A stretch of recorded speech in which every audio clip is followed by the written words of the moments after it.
എല്ലാവർക്കും നമസ്കാരം. ന്യായാധിപന്മാരുടെ പുസ്തകത്തിൽ നിന്നാണല്ലോ നമ്മൾ സംസാരിച്ചു കൊണ്ടിരിക്കുന്നത്. അപ്പോൾ ഇന്നലെ നമ്മൾ സംസാരിച്ച് നിർത്തിയത് ഗിദെയോനോട് ദൈവത്തിൻ്റെ ദൂതൻ വന്നിട്ട് പറയുകയാണ്. എന്താ പറഞ്ഞത്? നീ നിയമപ്രകാരമുള്ളൊരു യാഗപീഠം ഉണ്ടാക്കി അതിനകത്ത് യാഗം കഴിക്കാൻ പറയുന്നു.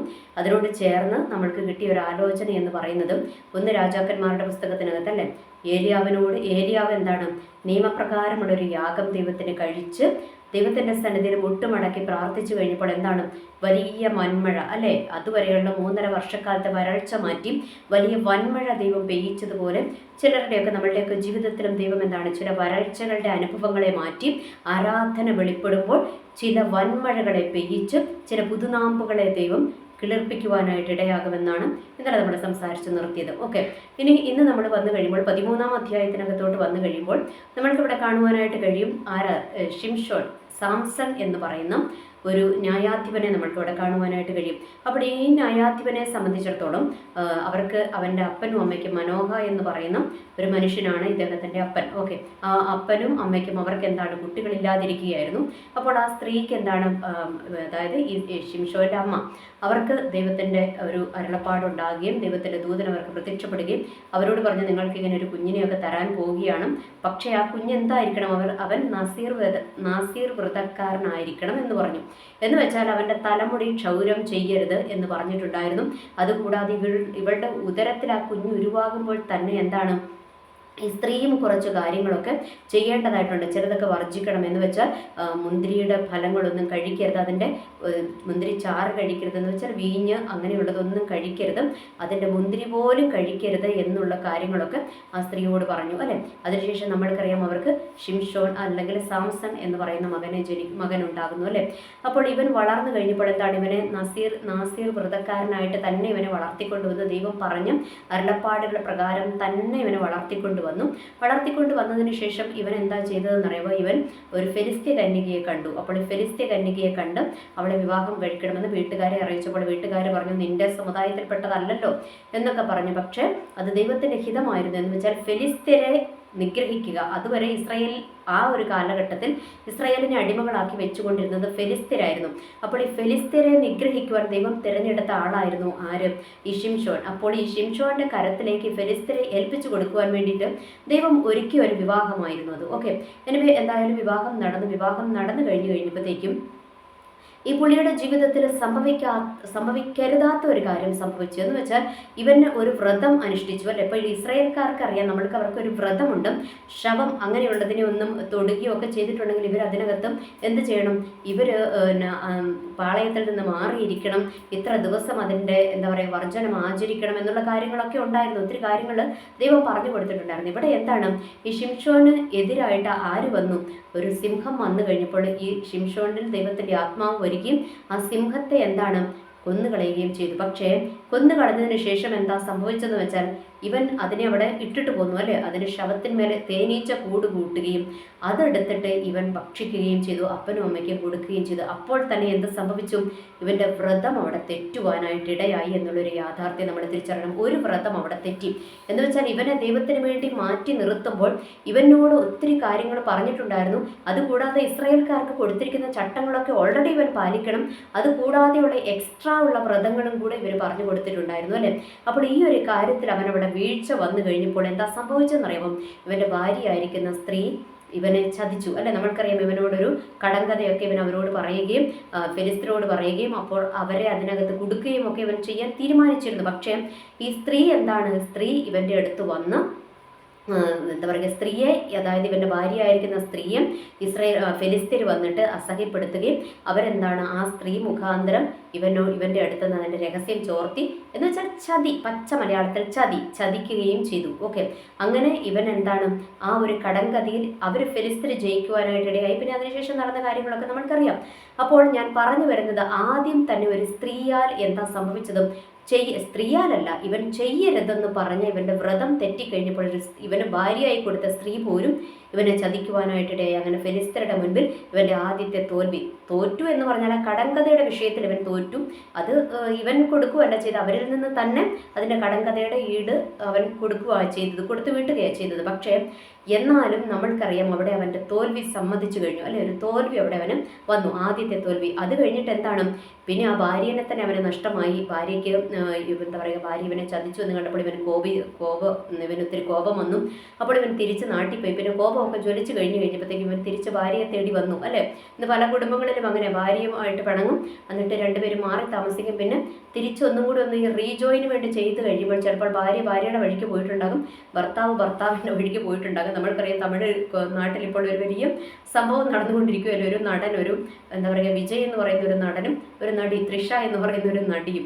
അപ്പോൾ ഇവിടെ എന്താണ്, ഭാര്യ മാറി താമസിച്ചു, സംഗീത എന്ന് പറയുന്ന അദ്ദേഹത്തിൻ്റെ ഭാര്യ മാറി താമസിച്ചു കഴിഞ്ഞപ്പോൾ പുള്ളി എന്ത് ചെയ്തു, പുള്ളിയുടെ ഒരു കാമുകിനെ കണ്ടുപിടിച്ച് കാമുകിയുമായിട്ട് അങ്ങ് സ്ഥിരതാമസം അങ്ങ് തുടങ്ങി. അതിപ്പോൾ അവിടെ വലിയ ചർച്ചകളായി മാറിക്കൊണ്ടിരിക്കുകയാണ്. കുടുംബം തകർന്നു, അങ്ങനെ കുറേ ചർച്ചകളായിട്ട് മാറിക്കൊണ്ടിരിക്കുകയാണ്. ഓക്കെ, അതെല്ലാം അവിടെ നിൽക്കട്ടെ. അപ്പോൾ ഞാൻ പറഞ്ഞു വരുന്നതിൻ്റെ സാരാംശം ഇത്രയേ ഉള്ളൂ. നമ്മളെന്താണ്, കോപം കൊണ്ട് ചില ബന്ധങ്ങളൊക്കെ വേണ്ടെന്ന് വെച്ചിട്ട് പിന്നെ നമ്മൾ പോകും, എന്നിട്ട് തിരിച്ചു വന്നു കഴിയുമ്പോൾ ആ ബന്ധമൊക്കെ നഷ്ടപ്പെട്ടു പോകുന്നത്. പ്രത്യേകിച്ച് കുടുംബജീവിതങ്ങളെയാണ് എയിം ചെയ്യുന്നത്. കുടുംബജീവിതങ്ങളിൽ അങ്ങനെയല്ലേ, നമ്മൾ വിട്ടുവീഴ്ചയ്ക്ക് തയ്യാറാകാതെ കോപം കൊണ്ട് ചിലപ്പോൾ ഭാര്യ പണങ്ങി ഭാര്യയുടെ വീട്ടിലോട്ട് പോകും, ഭർത്താവ് വേറെ സ്ഥലത്തോട്ട് പോകും. അവസാനം കോപമൊക്കെ ജ്വലിച്ച് തിരിച്ചു വന്നു കഴിയുമ്പോഴത്തേക്കും കുടുംബ ജീവിതമൊക്കെ നഷ്ടപ്പെട്ടിട്ടുണ്ടാകും, അല്ലെങ്കിൽ തകർന്നു പോയിട്ടുണ്ടാകും, അല്ലെങ്കിൽ വേറെ ആരെങ്കിലും അടിച്ചുകൊണ്ട് പോയിട്ടുണ്ടാകും, അല്ലേ? ഇതിന്ന് വിശ്വാസികളുടെ കുടുംബങ്ങളിൽ, പാസ്റ്റർമാരുടെ ജീവിതങ്ങളിലും ഒക്കെ ഇന്ന് ഈ സംഭവങ്ങളൊക്കെ നടക്കുന്നുണ്ട് കേട്ടോ. അതുകൊണ്ട് തന്നെയാണ് പറഞ്ഞത്. ഓക്കെ, അതവിടെ നിൽക്കട്ടെ. ഇനി അടുത്തത് നമ്മൾക്കറിയാം, അങ്ങനെ ആ ഭാര്യ പോയി ഭാര്യനെ കൂട്ടുകാരന് കൊടുത്തു. അതിനുശേഷം എന്താ സംഭവിച്ചതെന്ന് നമുക്കറിയാം. ഫെലിസ്ത്യനും ആ പെണ്ണിനെയും അപ്പനെയും ഒക്കെ ചുട്ടു കൊല്ലുവാനായിട്ടിടയായി.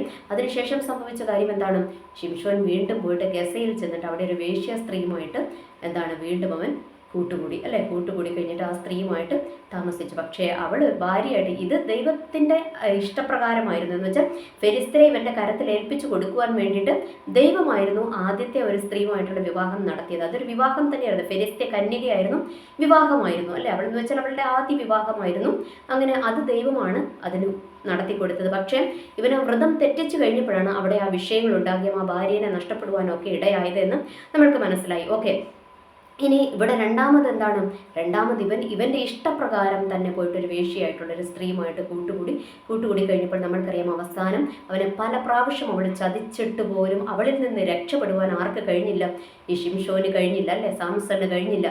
കഴിയാതെ വന്നു കഴിഞ്ഞപ്പോഴത്തേക്കും എന്താ സംഭവിച്ചത് നമ്മൾക്കറിയാം. ഇന്ന് പലരും ഞാൻ ഓർക്കാറുണ്ട്, ഇന്ന് പലരും സാംസൺ, ഷിംഷോൻ എന്നുള്ള പേരൊക്കെ ഇട്ട് നടക്കുന്നുണ്ട്. ഓക്കെ, സത്യത്തിൽ പുള്ളി ഒരു പരാജയമായിരുന്നു, അത് നമ്മൾക്കറിയാം. ഓക്കെ, പോട്ടെ. എന്നിട്ട് എന്താ സംഭവിച്ചതെന്ന് നമുക്കറിയാം, അല്ലേ? ഈ സ്ത്രീ ഇവനെ ഇങ്ങനെ വിടാതെ ലാവണ്യ വാക്കുകൾ കൊണ്ടൊക്കെ ഇവനെ ഇങ്ങനെ ഇവളുടെ അടിമയാക്കി, എന്താണെന്ന് വെച്ചാൽ ദൈവത്തിൻ്റെ അഭിഷിക്തനെ ഇവളിങ്ങനെ അടിമയാക്കി, അഭിഷേകമൊക്കെ കുറേ ഇങ്ങനെ ചോർന്നു പോയിക്കൊണ്ടിരിക്കുകയാണ് ഒരു ഭാഗത്ത്. ഓക്കെ, ഇങ്ങനെ അടിമയാക്കി വെച്ചുകൊണ്ടിരുന്നു. എന്നിട്ട് അവസാനം അവൻ്റെ ശക്തി ഏതിലാ ഇരിക്കുന്നതെന്ന് പോലും അവളോട് പറയത്തക്കവണ്ണം ഇവനെ അസഹ്യപ്പെടുത്തി, അല്ലേ? അങ്ങനെ ഫെലിസ്ത്യർ വന്ന് ഇവൻ്റെ കണ്ണ് പൊട്ടിച്ചു. അവസാനം ഇവനെ ഒരു കോമാളിയാക്കി. അഭിഷേകം പോയി കഴിഞ്ഞപ്പോൾ എന്താ സംഭവിച്ചത്? ഇവൻ്റെ കണ്ണിൻ്റെ കാഴ്ച നഷ്ടപ്പെട്ടു. പിന്നെ ഇവനെ ഒരു കോമാളിയാക്കി ഫെലിസ്ത്യരല്ലേ? പക്ഷെ അവസാനം അവൻ ദൈവത്തോട് പ്രാർത്ഥിച്ചു, കർത്താവേ, എനിക്ക് ഒരു പ്രാവശ്യവും കൂടെ മരിക്കുന്നതിന് മുൻപ് ഒരു പ്രാവശ്യവും കൂടി അങ്ങയുടെ ശക്തി എനിക്കൊന്ന് തരണമെന്ന് പറഞ്ഞു. ദൈവം എന്തായാലും അവനെ കൈവിട്ടില്ല. ദൈവം ആ ഒരു അവസാനം ഒരു ശക്തിയും കൂടെ കൊടുത്തു. അവൻ ജീവിച്ചിരുന്നപ്പോൾ കൊന്നതിലും അധികം ഫെലിസ്ത്യരെ ആ ഒരു സംഭവത്തിലൂടെ അവൻ കൊല്ലുവാനായിട്ടിടയായി. നമുക്കറിയാമല്ലോ, ഒരു ക്ഷേത്രത്തിൻ്റെ തൂണ് വീണ് അങ്ങനെ ഒത്തിരി പേര് അവിടെ മരിക്കുകയും ആ കൂട്ടത്തിൽ തന്നെ ശിംശോൻ മരിക്കുകയും ഒക്കെ ചെയ്തു എന്ന് നമ്മൾക്കറിയാം. ഇവിടെ നമ്മൾ മനസ്സിലാക്കേണ്ട ഒരു കാര്യമുണ്ട്, ദൈവത്തിൻ്റെ പരിശുദ്ധാത്മാവ് ഒരു വ്യക്തിയുടെ മേൽ വന്നു കഴിയുമ്പോൾ നമ്മൾ പിന്നെ ആരുടെ അടിമയാണ്? ദൈവത്തിൻ്റെ പരിശുദ്ധാത്മാവിൻ്റെ അടിമയാണ്, അല്ലേ? നമ്മുടെ ലോകത്തിൻ്റെ അടിമയല്ല, ദൈവത്തിൻ്റെ പരിശുദ്ധാത്മാവിൻ്റെ അടിമ എന്ന് പറഞ്ഞാൽ ദൈവത്തിൻ്റെ പരിശുദ്ധാത്മാവിന് കീഴടങ്ങിയിരിക്കുന്നവരായിരിക്കണം. അവിടെ വിട്ട് നമ്മുടെ സ്വന്തം ഇഷ്ടപ്രകാരം നമ്മൾ നീങ്ങിക്കഴിയുമ്പോൾ ഇതേപോലെയുള്ള പരാജയങ്ങൾ നമ്മളുടെ ജീവിതത്തിൽ സംഭവിക്കുക തന്നെ ചെയ്യുമെന്നുള്ളൊരു വാണിംഗ് ആണ് ഈ ഒരു വചനഭാഗം നമ്മൾക്ക് തരുന്നതല്ലേ? ഇന്നത്തെ പല ചെറുപ്പക്കാരായിട്ടുള്ള പാസ്റ്റർമാർ, പ്രത്യേകിച്ച് ന്യൂ ജനറേഷൻ ആയിട്ടുള്ള പാസ്റ്റർമാരെ എടുത്ത് നോക്കിയാൽ ഇവരിലൊക്കെ കൂടിയിരിക്കുന്നത് ഈ ശിംശോൻ ഷിംഷോണിൽ വ്യാപരിച്ചിരിക്കുന്ന ആ ഒരു ഒരു ഒരു ഒരു സ്പിരിറ്റ് എന്ന് വെച്ചാൽ പരിശുദ്ധാത്മാവിനെയല്ല ഞാൻ ഉദ്ദേശിച്ചത്. പരിശുദ്ധാത്മാവ് വന്നും പോയും ഇരിക്കുകയായിരുന്നു. അല്ലാതെ തന്നെ ഇവൻ്റെ സ്വയബുദ്ധിയിൽ ഇവന് തോന്നിയ ചില കാര്യങ്ങളുണ്ടല്ലോ. എന്ന് വെച്ചാൽ സിംഹത്തിൻ്റെ ഉടലിൽ നിന്നുള്ള തേനെടുത്ത് കഴിക്കുക, ഇഷ്ടപ്പെട്ട പെണ്ണിൻ്റെ പുറകെ പോകുക, ഇങ്ങനെയുള്ള കാര്യങ്ങളൊക്കെ സ്വന്തം ഇഷ്ടപ്രകാരം ഇവൻ പലതും ചെയ്തു. ഇതുപോലെ തന്നെയാണ് ഇന്ന് പല ആത്മീയ ഗോളത്തിലോട്ട് വന്നു കഴിയുമ്പോൾ ചെറുപ്പക്കാരായ പാസ്റ്റർമാരും ചില ചെറുപ്പക്കാരുടെയൊക്കെ ജീവിതത്തിൽ അതാ സംഭവിക്കുന്നത്. ഒന്നാമത്തെ ഒരു എക്സാമ്പിൾ ഞാൻ പറഞ്ഞു തരാം. എന്താണെന്നറിയാമോ? ഇവർ പലപ്പോഴും ഈ ചെറുപ്പക്കാരായിട്ടുള്ള പാസ്റ്റർമാർ എന്താണ്, ഇവർ പലപ്പോഴും ഏതെങ്കിലും ഒരു വലിയ ദേവദാസന്റെ കീഴിൽ ജോലി ചെയ്യുകയായിരിക്കും, അല്ലെങ്കിൽ അവരുടെ കീഴിലായിരിക്കും ഇവർ വർക്ക് ചെയ്തുകൊണ്ടിരിക്കുന്നത്. അവസാനം ഇവരിലൂടെ ദൈവപ്രവൃത്തി വെളിപ്പെടുത്തുന്നു എന്ന് കണ്ടു കഴിയുമ്പോൾ ഇവരെന്താ ചെയ്യുന്നതെന്നറിയുമ്പോൾ ആ ദേവദാസനെയൊക്കെ പുറംകാലുകൊണ്ട് വലിച്ചെറിഞ്ഞിട്ട്, അല്ലെങ്കിൽ ചിലരെന്താ അവരിൽ നിന്നങ്ങ് മാറിപ്പോകും. അവരോട് പറഞ്ഞിട്ടൊക്കെ ആയിരിക്കും, മാറിപ്പോയിട്ട് സ്വന്തമായിട്ട് അങ്ങൊരു സഭ അങ്ങ് തട്ടിക്കൂട്ടി കഴിഞ്ഞ് കഴിയുമ്പോഴത്തേക്ക് പിന്നെ ഇവർ ഈ ഷിംഷോനെ പോലെ എന്താണ് ശക്തി ചോരുന്നത് അറിയുന്നില്ല. എന്നാൽ ഇടയ്ക്കിടയ്ക്കൊക്കെ ശക്തിയുണ്ട്. അതിങ്ങനെ ഇടയ്ക്ക്, കാരണം അഭിഷേകം ഒരിക്കൽ വീണതാണല്ലോ, അതിൻ്റെ ശക്തിയിൽ ഇവർ പലതും അവിടെ കാട്ടിക്കൂട്ടിക്കൊണ്ടിരിക്കും. എന്നാൽ ഒരു സഭയുടേതായ രീതിയിലല്ല അത് പോകുന്നത്. ഓർക്കുക, നിയമപ്രകാരമുള്ള ആരാധനയാണ് എപ്പോഴും ദൈവത്തിന് സ്വീകാര്യം. ഓക്കെ, ഇത് അങ്ങനെയല്ല. കാരണം ഈ അഭിഷിക്തൻ്റെ അല്ലെങ്കിൽ വലിയ ദേവദാസന്മാരുടെ അല്ലെങ്കിൽ പ്രായമുള്ള ദേവദാസന്മാരുടെ കീഴിൽ ഈ കൊച്ചു പാസ്റ്റർമാരെ ആക്കി കൊടുക്കുന്നത് എന്തിനാണെന്നറിയാമോ? സഭയിൽ ചില ചട്ടങ്ങളും ചില നിയമങ്ങളും ഒക്കെ ഉണ്ട്. എന്ന് വെച്ചാൽ ദൈവമാക്കിയ ചില ചട്ടങ്ങളും സഭയിൽ കൊണ്ടുപോകേണ്ട ചില നിയമങ്ങളും ഒക്കെ ഉണ്ട്. ഇത് ഇവരെന്ത് ചെയ്യണം? ഇത് ഇവർ പഠിക്കണം. അവരുടെ കൂടെ ഇരുന്ന് പഠിച്ച് ഇരുത്തം വന്നു കഴിയുമ്പോൾ ദൈവത്തിൻ്റെ പരിശുദ്ധാത്മാവ് എന്താ പറയുക, ഇവരെ ഹേമിപ്പിച്ചിട്ട് വേണം ഇവരെന്ത് ചെയ്യുവാനായിട്ട്, ഒരു പുതിയ സഭ തുടങ്ങുവാൻ. അല്ലെങ്കിൽ ഈ ദേവദാസൻ തന്നെ പറയും, മോനെ നീ പഠിച്ച് നീ ഇരുത്തം വന്നവനായി നീ ഇനി ഒരു ബ്രാഞ്ച് സഭ തുടങ്ങുക എന്ന് പറഞ്ഞ് ഇവരെ അങ്ങ് ആക്കി കൊടുക്കും. അതിന് പകരം ഇവരെന്താ ചെയ്യുന്നതെന്ന് അറിയുമ്പോൾ ഒന്നും ആകുന്നതിന് മുൻപ്, എന്ന് വെച്ചാൽ ഇവർ എന്താ പറയുക, ഈ നമ്മുടെ മാങ്ങയും അതുപോലെയുള്ള പഴങ്ങളൊക്കെ അല്ലേ, അതെന്താണ്, അത് പാകമായിട്ട് ഇത് സ്വാഭാവികമായി പഴുക്കണം. അതിന് പകരം ഇന്ന് മാർക്കറ്റിൽ നമ്മൾക്ക് എന്താ ലഭിക്കുന്നത്? കാർബണും അതുപോലെ ഇതുപോലെയുള്ള എന്താ പറയുക കെമിക്കൽസ് കുത്തി വെച്ചിട്ട് അല്ലെങ്കിൽ കെമിക്കൽസ് ഇട്ടിട്ട് ഇതിനെ പഴുപ്പിച്ചെടുക്കും. എന്ന് വെച്ചാൽ പാകമാകാതെ പഴുപ്പിച്ചെടുക്കും. അപ്പോൾ ഇതിന് രുചിയില്ല. കുറച്ച് കഴിയുമ്പോൾ എന്താ സംഭവിക്കുന്നതെന്നറിയാമോ? ഇതിന് രുചിയില്ല, മണമില്ല, ഒന്നുമില്ലാത്ത സിറ്റുവേഷനോട്ട് ഇതിൻ്റെ സ്വാഭാവികമായ ആ ഒരു ക്യാരക്ടർ അതിനെ നഷ്ടപ്പെട്ട് കഴിയും എന്ന് പറയുന്നത് പോലെ തന്നെയാണ് ഇവർക്കും സംഭവിച്ചിരിക്കുന്നത്. അതുകൊണ്ട് ഇവർ കുറേ തട്ടിക്കൂട്ടലുകൾ കാണിക്കും, കുറേ ആൾക്കാർ കൂടും. പക്ഷേ ഇവർ വീണ്ടും ഷിംഷോനെ പോലെ പല പെണ്ണ് കേസുകളിലും അങ്ങനെയുള്ള കേസുകളിൽ ഇവർ അകപ്പെട്ടു പോകും. എന്നിട്ട് എന്താ സംഭവിക്കുന്നതെന്നറിയാമോ? കുറേ കഴിയുമ്പോൾ ഇവരുടെ അവസാനത്തെ പതനം ഇവരുടെ ജീവിതത്തിൽ ഇവർ കാണും. ഇവരുടെ ജീവിതത്തിൽ സംഭവിക്കും. നമ്മൾക്കറിയാം, ഒരുപാട് പേരുടെ നമ്മൾ കണ്ടു, ഇനി ഒരുപാട് പേരുടെ നമ്മൾ കണ്ടുകൊണ്ടിരിക്കുന്നു അല്ലേ. ഇങ്ങനെയൊക്കെ കുറേ അനുഭവങ്ങൾ ഇവരുടെ ജീവിതത്തിൽ സംഭവിക്കുവാനായിട്ട് ഇടയാകും. കാരണം എന്താണെന്നറിയാമോ? ദൈവത്തിൻ്റെ പരിശുദ്ധാത്മാവിന് കീഴടങ്ങാതെ പരിശുദ്ധാത്മാവിൻ്റെ ശക്തി വന്നു കഴിയുമ്പോൾ നമ്മൾ വിചാരിക്കും നമ്മൾ ഏതാണ്ട് സംഭവമായി എന്ന് വിചാരിച്ചും നമ്മൾ നമ്മുടെ സ്വയബുദ്ധിക്ക് ചിലതൊക്കെ ചെയ്യുവാനായിട്ട് ഇറങ്ങി പുറപ്പെടും. അങ്ങനെ ഇറങ്ങി പുറപ്പെട്ട് കഴിയുമ്പോൾ കുറച്ചൊക്കെ ഓടും. ഷിംഷോനെ സംബന്ധിച്ചിടത്തോളം കുറേ പുള്ളി മുൻപോട്ട് പോയി അല്ലേ, കുറേ അത്ഭുതങ്ങളൊക്കെ ചെയ്തു. പക്ഷെ അവസാനം അവരുടെ മുൻപിൽ, അതായത് അഗ്രചർമ്മികളുടെ മുൻപിൽ, അതായത് ജാതികളുടെ മുൻപിൽ എന്താണ്, ഇവരൊരു പരസ്യക്കോലമായി എന്ന് മാത്രമാണോ ഇവരെ ഒരു കോമാളിയാക്കി വേഷം കെട്ടിക്ക്. പിന്നെ എത്ര പാസ്റ്റർമാരെ പുറത്തുള്ളവർ എടുത്തിട്ട് അലക്കുന്നത്. എങ്ങനെയാണ് ഇത് വന്നത്? ഇവരുടെ ജീവിതത്തിൻ്റെ വീഴ്ചകളാണ് എന്ന് നമ്മൾ മറക്കരുത്. ഒന്നാമത് എവിടെ വീണു? അഭിഷേകത്തിൽ വീണു. രണ്ടാമത് വ്രതത്തിൽ വീണു. ദൈവത്തിൻ്റെ ആലയത്തിൽ ദൈവത്തിൻ്റെ ഒരു അഭിഷിക്തൻ നിൽക്കേണ്ട സ്ഥാനമുണ്ട്, കാത്തു സൂക്ഷിക്കേണ്ട ചില ക്വാളിറ്റികളുണ്ട്. അതിൽ നിന്നൊക്കെ വീണ് പെണ്ണുങ്ങളെ കാണുമ്പോൾ പെണ്ണ് കേസിൽ കുടുങ്ങി അങ്ങനെ പല വിധത്തിലും ഇവരങ്ങ് പോകും. പണത്തിനോടുള്ള ആർത്തി, ഈ പണത്തിനോടുള്ള ആർത്തിയിൽ പണം കുമിഞ്ഞ് കൂടിക്കഴിഞ്ഞ് കഴിയുമ്പോൾ പിന്നെ എന്താകും? പിന്നെ അഭിഷേകമൊന്നുമില്ല. അഭിഷേകം പോയി കഴിയുമ്പോഴാണ് എന്താ സംഭവിക്കുന്നത്? പണത്തിനോടുള്ള ആർത്തി വരുന്നത്. പണത്തിനോടുള്ള ആർത്തി വന്ന് പണം കിട്ടിക്കഴിഞ്ഞ് കഴിയുമ്പോൾ എന്താകും? പിന്നെ അടുത്തത് പെണ്ണ് കേസാണ്. പെണ്ണിൽ ഇവൻ വീഴും.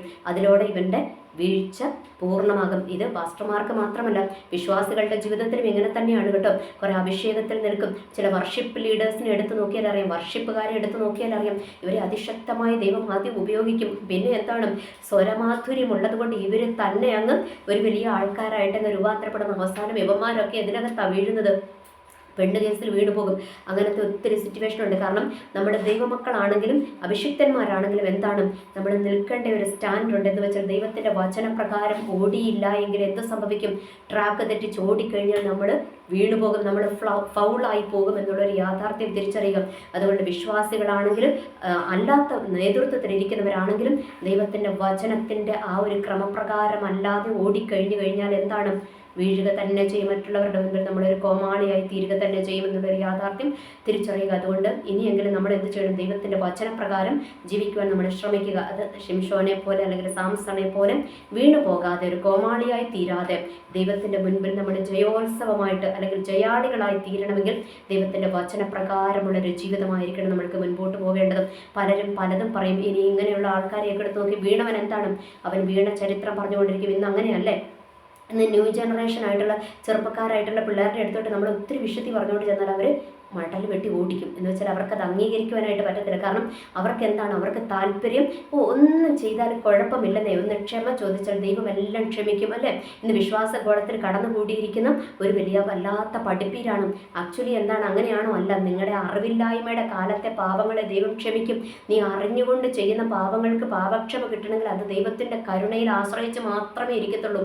അല്ലാതെ കിട്ടുമെന്ന് യാതൊരു ഉറപ്പുമില്ല. പക്ഷേ ഇന്ന് നമ്മളിതൊക്കെ ലഘൂകരിച്ച് കൊടുക്കും. നമ്മൾ പറയും എന്ത് പാപം ചെയ്താലും ഒരു കുഴപ്പമില്ല, ദൈവത്തോട് ഏറ്റു പറഞ്ഞാൽ മതി, വീണ്ടും അത് ചെയ്താലും കുഴപ്പമില്ല, ദൈവത്തോട് ഏറ്റു പറഞ്ഞാൽ മതി എന്ന് പറയും. എന്നാൽ യോഹന്നാന്റെ ലേഖനത്തിലോട്ട് വന്നു കഴിയുമ്പോൾ അവിടെ നമ്മൾക്ക് കാണുവാനായിട്ട് കഴിയുമല്ലേ? മരണകരമായ പാവങ്ങളുണ്ട് എന്ന് അവിടെ ഉണ്ട്.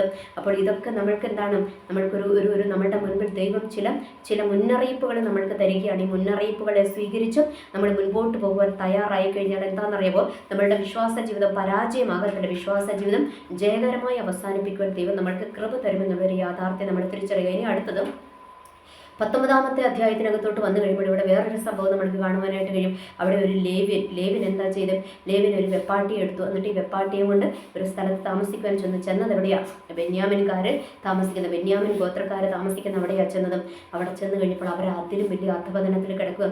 ആദ്യം ഇവനെ ഭോഗിക്കണമെന്ന് പറഞ്ഞ് ഇവനെ പിടിച്ചു കെട്ടി കൊടുക്കാൻ പറഞ്ഞപ്പോൾ പുള്ളി എന്ത് ചെയ്തു?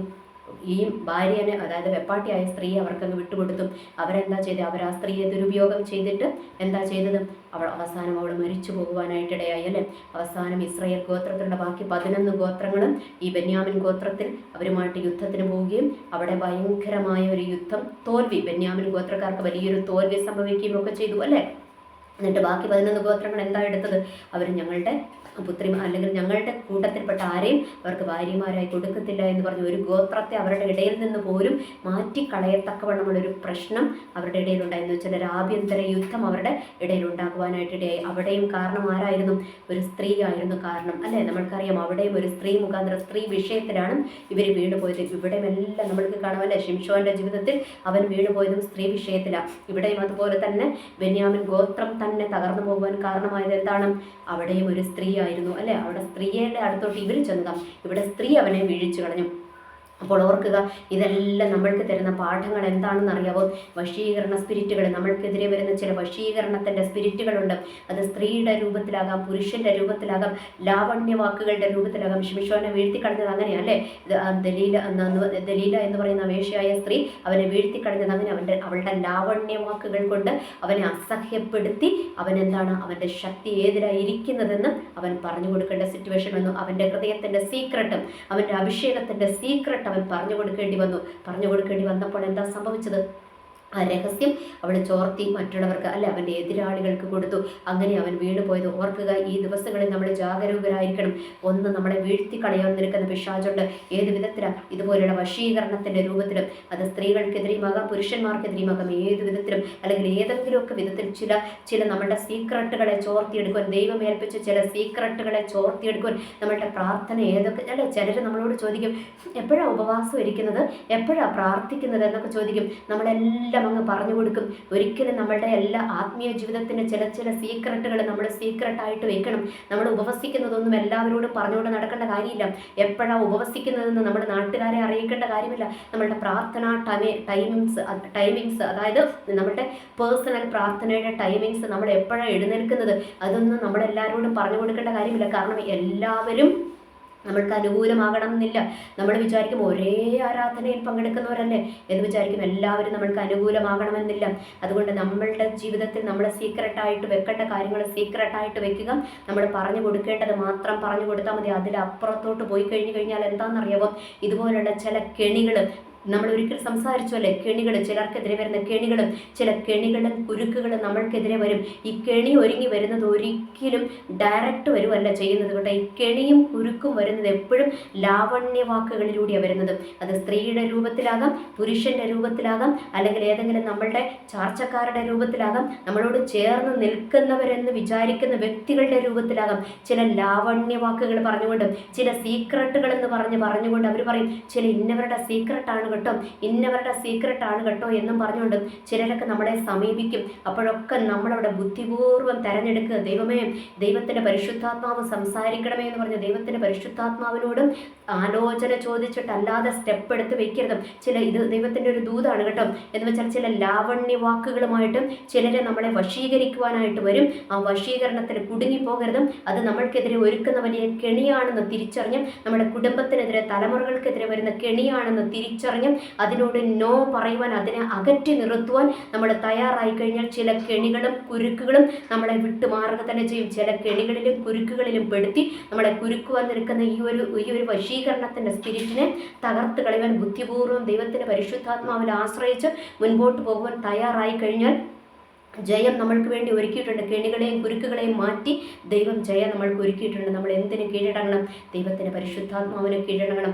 സ്വന്തമായിട്ട് നമ്മൾ വിചാരിക്കുമല്ലേ, ഞാൻ ഭയങ്കര സംഭവമാണെന്ന് വിചാരിച്ചു പോകരുത്. ആത്മീയത്തിലെ സംഭവങ്ങളില്ല. കാരണം നമ്മൾ ആത്മീയത്തിൽ ദൈവത്തിൻ്റെ പരിശുദ്ധാത്മാവ് നമ്മളിൽ ഉണ്ടെങ്കിൽ മാത്രമേ നമ്മളൊരു ഹീറോ ആകത്തുള്ളൂ. ഈ പരിശുദ്ധാത്മാവ് നമ്മളെ വിട്ടുപോയി കഴിഞ്ഞാൽ നമ്മൾ വെറും സീറോയാണെന്ന് തിരിച്ചറിയുക. കാരണം ഇന്നലെ വരെ നമ്മൾ ശോഭിച്ചത് ദൈവത്തിൻ്റെ പരിശുദ്ധാത്മാവിൻ്റെ ശക്തിയില്ല. എന്നാൽ ആ പരിശുദ്ധാത്മാവ് നമ്മളെ വിട്ടുപോയി കഴിഞ്ഞാൽ നമ്മൾ വെറും സീറോയായി തീരും. അവസാനം നമ്മൾ കോമാളിയായി തീരും എന്നുള്ളൊരു യാഥാർത്ഥ്യം തിരിച്ചറിയുക. നമ്മൾ ചില ട്രിക്കുകളൊക്കെ പിന്നെ പ്രയോഗിക്കേണ്ടി വരും. ഇപ്പോഴത്തെ പല പേര് വിളിക്കുന്ന പ്രവാചകന്മാരും ചെയ്യുന്നത് പോലെ ചില ട്രിക്കുകളൊക്കെ പ്രയോഗിച്ച് മുൻപോട്ട് പോകേണ്ടി വരും. അത് എത്ര നാൾ പോകുമെന്ന് അവർക്ക് തന്നെ അറിയാം. കുറേ നാൾ മുൻപോട്ട് പോകത്തില്ല. കാരണം അതൊക്കെ പൊളിച്ചടുക്കിക്കൊണ്ടിരിക്കും. മറ്റുള്ളവർ നിന്നെ എന്താ പറയുക, ഒരു കോമാളിയാക്കി സമൂഹത്തിന് മുൻപിൽ ചിത്രീകരിച്ചു കൊണ്ടേയിരിക്കും. അതുകൊണ്ട് അങ്ങനെ ഒരു അവസ്ഥ വരാതിരിക്കണമെങ്കിൽ എന്ത് ചെയ്യുക? ഹൃദയം താഴ്ത്തി ദൈവത്തിൻ്റെ സന്നിധിയിൽ താന്നിരിക്കുക. ഏലിയാവിനെ പോലെ അല്ലേ, ഏലിയാവ് അത്രയും വലിയ അത്ഭുതം ചെയ്തിട്ടും ആ മനുഷ്യൻ എന്താ ചെയ്തതും ദൈവത്തിൻ്റെ തിരുസന്നിധിയിൽ മുട്ടുമടക്കിയിരുന്നു. അപ്പോഴാണ് വലിയ വൻമഴ ജീവിതത്തിലുണ്ടായത്, ആ ദേശത്തുണ്ടായത്. അപ്പോൾ നിങ്ങൾക്ക് ഞാൻ പറഞ്ഞ കാര്യം മനസ്സിലായി എന്ന് വിശ്വസിക്കുന്നു. അപ്പോൾ അങ്ങനെ നമ്മുടെ ജഡ്ജസിൻ്റെ ആ ഒരു പുസ്തകം ഇവിടെ അവസാനിക്കുകയാണ്. ഇനി നമുക്ക് അടുത്ത ദിവസം അതിൻ്റെ ബാക്കി ഇതിനകത്തോട്ട് കിടക്കാം. ഇനി എല്ലാവർക്കും നല്ലൊരു ദിവസം ആശംസിക്കുന്നു. നന്ദി, നമസ്കാരം.